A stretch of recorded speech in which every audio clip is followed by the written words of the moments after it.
Welcome to tonight's episode of Installing a Dashcam While the City Sleeps. Interesting. I had this client come to me off of Facebook. This gentleman needed a three-way dash camera installed ASAP. The poor weather and the late night hour did not bother him. Lay it on, Now, I sped this video up a little bit just so it goes quicker. This is 5x sped up. Now let's talk about what we're seeing here. A professional dashcam installation, unfortunately in the night, but we can also talk about what are the considerations there. Also, more importantly, what to expect from a modern dash camera. Dash cameras have come a long way in the last year or two, with features such as Wi-Fi connectivity, automatic GPS on them, loop recording, enhanced night vision, and even now you have some collision prevention features. So we're going to dive in just to let you know what exactly you should expect your basic dash camera to have, what are some of the bells and whistles that you may be looking to pay extra for, and what a professional install should look like. Now, what you're seeing here is a full front and rear installation, a professional setup with no dangling wires, no suction cups, clips, sticky anything anywhere. This is going to be nice, discreet, although at the same time it is going to be visible. So I'm personally of the theory that your dash camera should be visible on your windshield. This way, if someone does want to hit you with a hit and run, they know that you have a sentinel watching. Provides a little bit more peace of mind. Now, I did say that this is a front and rear, but earlier you may have noticed I said this is a three-way camera. So a lot of cameras, whether it's three-way, four-way, or just two-way, they'll just have two units. On one of my cars, I have a four-way with two cameras in front, two cameras in the rear. This setup here, we have two cameras in the front, one looking outwards towards the road ahead, one videotaping inside the cabin where all the passengers are. And the third camera, we're going to be running a wire discreetly going all the way to the back so you make sure that you catch everything that's happening behind you. Now, when you are installing a dash camera, you have a few different options for where it's getting its power, because the camera doesn't need to get power either. In every kit, you get a AC power outlet. That's going to go into that round 12-volt power outlet that pretty much any car has. Some of the modern ones are stepping away from it. Now, you could, of course, just power the dash cam through the AC outlet, though a very popular option, one I strongly recommend, is getting a hardwire kit. The hardwire kit is going to run the camera power off of your fuses or maybe your OBD2 port.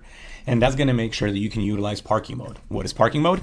Parking mode is a feature that most of these cameras all have these days, where if the car is parked and you're away from it, the car will be recording in case you get hit. Now, you do have a few different options for us, also depending upon what the dash camera offers you. There is a G sensor option, which is going to be a shock sensor. If the car is literally hit, there will be a shock that goes throughout the car.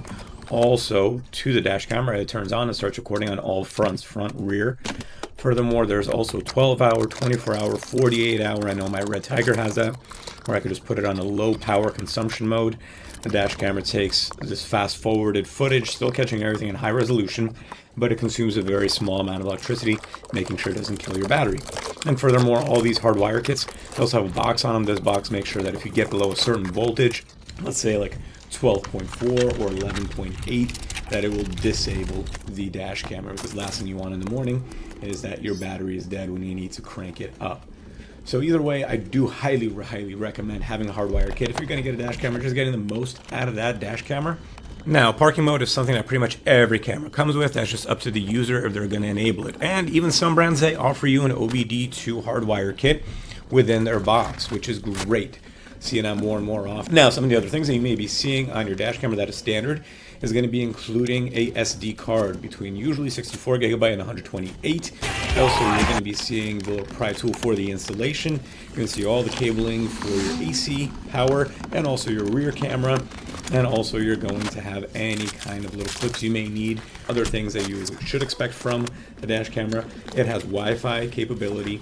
It's going to have looping. So if you have old footage, new footage will write over it. And this way it'll just keep recording over and over and over. If you ever get hit, then that footage goes into a separate folder where it's saved for a long period of time. Now also, let's just talk about the Wi-Fi, because I see a lot of people that have misconceptions about it. Your dash camera is not going to be stealing bandwidth from your phone or your router trying to get into your Netflix account. Wi-Fi is simply to direct communication between the camera and your phone. So if you get your smartphone out, you can connect it usually via Bluetooth, sometimes Wi-Fi, and that'll allow you to review footage, change your settings, allow you to download clips in case you want to show something to your insurance company, the police, or if you just want to post it up online for some likes.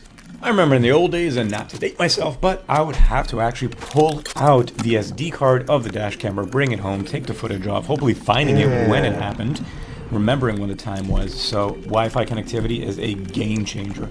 The only thing to consider with the Wi-Fi mode, some more well-established brands are going to have a better user interface in their app, because every camera is going to have an app. I know one of them that I use, the app is just atrocious.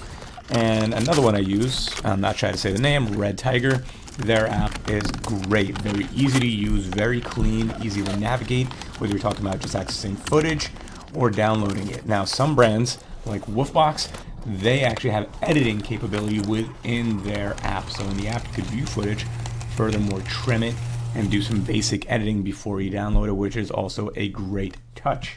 Now let's talk about why you may want an installation. Personally, as an installer, I believe in a clean install philosophy. Sounds fancy, but all it means that when I'm done, you more or less forget that the dash cam is there. You don't need to do anything with it. You don't see any wires exposed. You don't hear any rattling, any mystery cables dangling around the footwells or where the airbags could be, because that's the last place we want them.